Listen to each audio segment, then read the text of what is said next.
ನರೇಂದ್ರ ಮೋದಿಯವರು ಭಾರತದಲ್ಲಿ ಕಾಂಗ್ರೆಸ್ನವರು ಏನೂ ಮಾಡಿಲ್ಲ. ಯಾವುದಾದ್ರೂ ಒಂದು ಹೊಸ ಅಣೆಕಟ್ಟು ಕಟ್ಟಿದಾರ?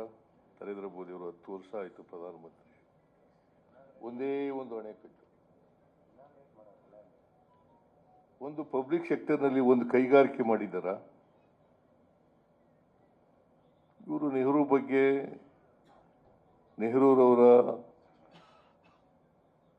ಹೆಸರನ್ನು ಇತಿಹಾಸದಲ್ಲಿ ತೆಗೆದುಹಾಕಬೇಕು ಅಂತೇಳಿ ಪ್ರಯತ್ನ ಏನು ಮಾಡ್ತಾ ಇದ್ದಾರಲ್ಲ. ಓಲೆ RSSನವರು ಯಾವತ್ತಾದರೂ ಕೂಡ ಸ್ವಾತಂತ್ರ್ಯ ಹೋರಾಟದಲ್ಲಿ ಭಾಗವಹಿಸಿದ್ರ?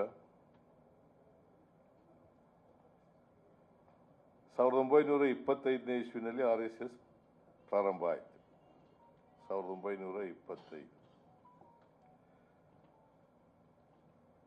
1942ರಲ್ಲಿ ಕ್ವಿಟ್ ಇಂಡಿಯಾ ಮೂವ್ಮೆಂಟ್ ಆಯಿತು.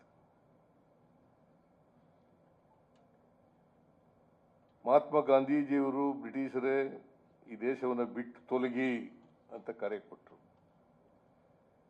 ಇವರು ಯಾವತ್ತಾದರೂ ಕೂಡ ಬ್ರಿಟಿಷ್ನವ್ರ ವಿರುದ್ಧ ಹೋರಾಟ ಮಾಡಿದ್ರ?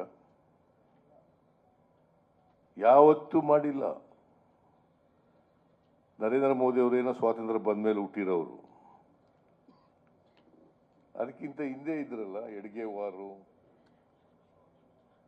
ಗುರೂಜಿ, ಇವರೆಲ್ಲ ಇದ್ರಲ್ಲ, ಸಾವರ್ಕರ್, ಇವರೆಲ್ಲ ಇದ್ರಲ್ಲ. ಯಾವತ್ತಾರು ಸ್ವಾತಂತ್ರ್ಯ ಹೋರಾಟದಲ್ಲಿ ಪಾಲ್ಗೊಂಡಿರ್ತಕ್ಕಂಥದ್ದು ಬಹಳ ದೇಶಭಕ್ತಿ ಬಗ್ಗೆ ಬಹಳ ಮಾತಾಡ್ತಾರೆ. ದೇಶಭಕ್ತಿ ಬಗ್ಗೆ ಬಹಳ ಮಾತಾಡ್ತಾರೆ. ಇವರೆಲ್ಲರೂ ಕೂಡ 1942 ಕ್ವಿಟ್ ಇಂಡಿಯಾ ಮೂವ್ಮೆಂಟ್ನಲ್ಲಿ ಬ್ರಿಟಿಷ್ನವ್ರ ಜೊತೆ ಇದ್ರು.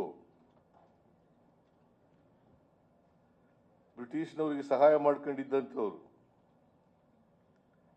ಇವರು ದೇಶಭಕ್ತಿ ಬಗ್ಗೆ ನಮ್ಮ ಪಾಠ ಹೇಳ್ಕೊಡ್ತಾರೆ.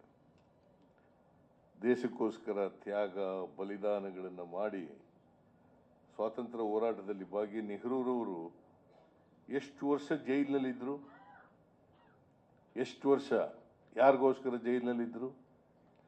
ಮಹಾತ್ಮ ಗಾಂಧೀಜಿಯವರ ನಾಯಕತ್ವದಲ್ಲಿ ಸ್ವಾತಂತ್ರ್ಯ ಹೋರಾಟ ನಡೆದಾಗ ಮುಂಚೂಣಿನಲ್ಲಿದ್ದಂಥವರು ನೆಹರೂರವರು.